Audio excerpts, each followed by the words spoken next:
Back in studio on Steele and Vance. And Lynda, before we get to the VPD stuff, and I know you have, obviously, for our viewers' sake, a close connection to the Surrey Police Services. Your husband, Norm, is the chief of police. Yeah. But for somebody who's just found our show, hi. Hi, Norm. There you go. Hi, Norm. There was something that was posted on social media that really struck me this week. That it was a tweet that went out that said, "Enough is enough," and I'm paraphrasing now, not quoting, but basically saying, do not harass our employees administration of the Surrey Police Services in Surrey. Like, getting attacked by people online, this is remarkable. And before we get into the VPD stuff, I just wanted to ask you, what are you seeing happen here? Well, I have to be really careful because, as you know, this has been a dumpster fire too, super political. But I want to say this one thing. I mean, if you're disappointed or confused or frustrated by what's going on with the transition to the Surrey Police Service, don't be mad at the men and women who signed up in good faith to serve and protect the citizens of Surrey. Right. Be mad at the politicians who voted unanimously to transition from RCMP to a Surrey Police Service and then spent 4 years backstabbing and having issues and fighting and then flip-flopping. So now we're going to get rid of the Surrey Police Service when there have been hundreds of people hired.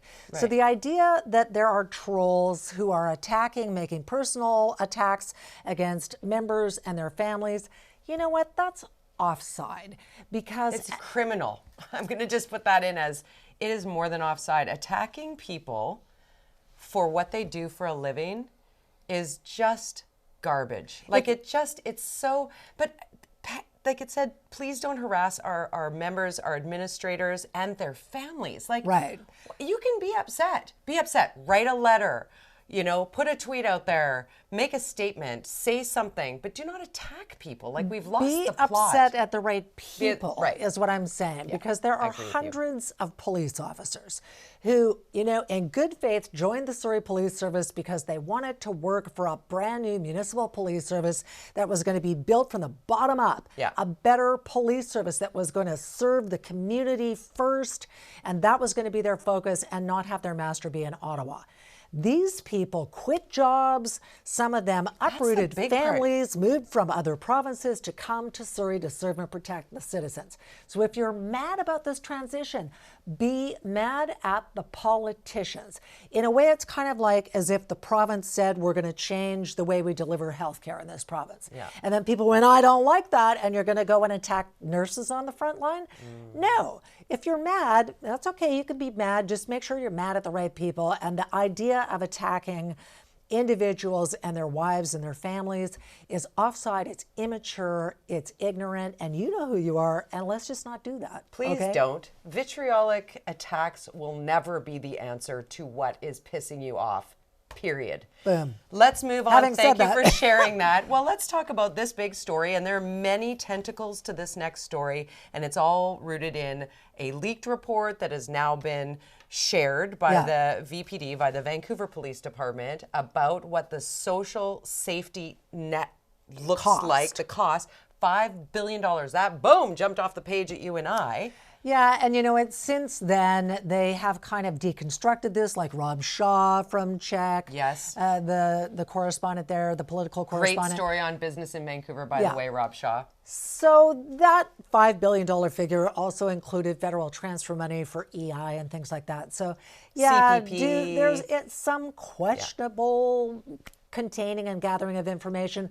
But personally, go ahead. I think we can all agree that the downtown east side is more needy now than ever before. We know there are at least billions, we don't know how many billions are going every year into the downtown east side and trying to deal with homelessness, the opioid crisis. We all agree these people need help, and it's not okay that they're living in tents. Right, and it's not the billions, however many, even if it's a quarter of what might be on that report, it's still a lot. And it's not getting better. And so we reached out to a downtown east side advocate, Sarah Blythe, who was formerly on the park board, if her name sounds familiar to you. She is just an absolute staunch supporter of those who live with nothing. She runs the Overdose Prevention Society, and I asked her for a comment, and she had this to say. So now that everybody's been sworn in or is being sworn in shortly, it's really time to think about how the next 6 months to a year goes. And I think that we've got some great people. Even some of the new city councillors have shown a lot of interest in helping people in the downtown east side, and I know that David Eby has a really good understanding of the downtown east side.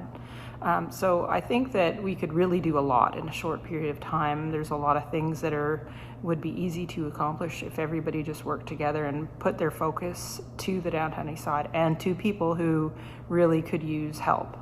And that includes all levels of government, all political parties, everyone. You know, if everyone worked together, we could really do a lot quickly.